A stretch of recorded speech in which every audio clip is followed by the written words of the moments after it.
The final third of the Parsha this week concerns the festival calendar and the sacrifices associated with each of the festivals. It details the offerings for each of them in turn. Rosh Chodesh, the first last days of Pesach, Shavuot, Rosh Hashanah, Yom Kippur, and Sukkot, which merits separate sacrifices for each of its 7 days, plus additional sacrifices on the following day as a separate festival, later known as Shmini Atzeret.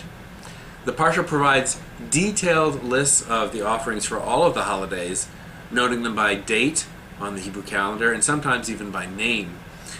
But I often wonder about the effect of prescribing specific rituals for a set time. We do certain things to mark off time as sacred and distinct, but over the lifetime of a person or of a people, the rituals themselves become a focus rather than the time that they are meant to commemorate. Rabbi Abraham Joshua Heschel wrote that time grants importance to events, not the other way around. Time itself, he said, has a reality and a substance that confers importance on things when they do happen. For example, Shabbat comes every week. It is part of the structure of the way that Jews understand reality, and thus it places its demands upon us when it comes to change how we act as compared to the other 6 days of the week. We mark off Shabbat's beginning by ushering it in with the lighting of candles just before the day begins, and we conclude it again with the kindling of light with Havdalah just after it's concluded. Those acts are done just before and just after the Sabbath, in deference to the prohibitions against lighting or extinguishing fire on Shabbat itself, yet we very much experience them in terms of Shabbat. Shabbat, a period of time, makes those rituals distinctive, Heschel claims. But I sense that for many people just the opposite occurs. Instead of our marking off a distinctive time with those acts, the acts themselves, the rituals, are felt as causing Shabbat to begin or to end. For most of us, the rituals, rather than noting the inherent distinctiveness of a particular time, confer that distinctiveness. The same holds true for many of our rituals. Instead of commemorating time, the rituals associated with time are themselves the focus.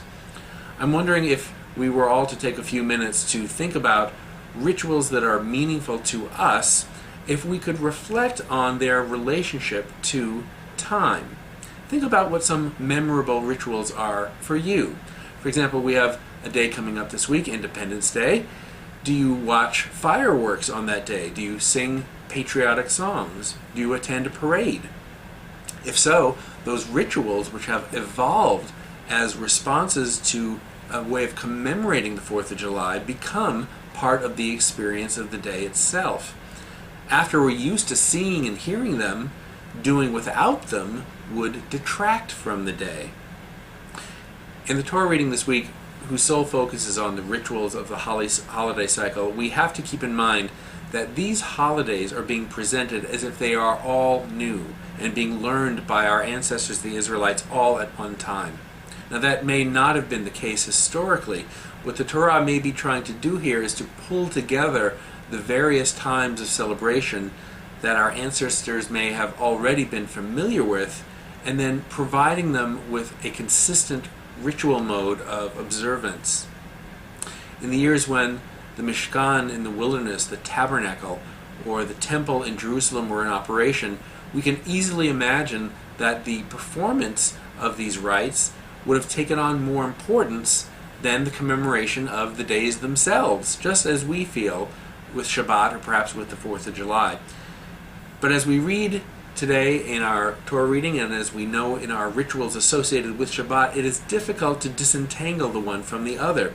As we read about the ancient sacrifices, I hope that we can do so with a sense of the times that were being celebrated over and above the lists of animals, of fruits, and grains that attended them in the ancient Mishkan or the tabernacle. Shabbat Shalom.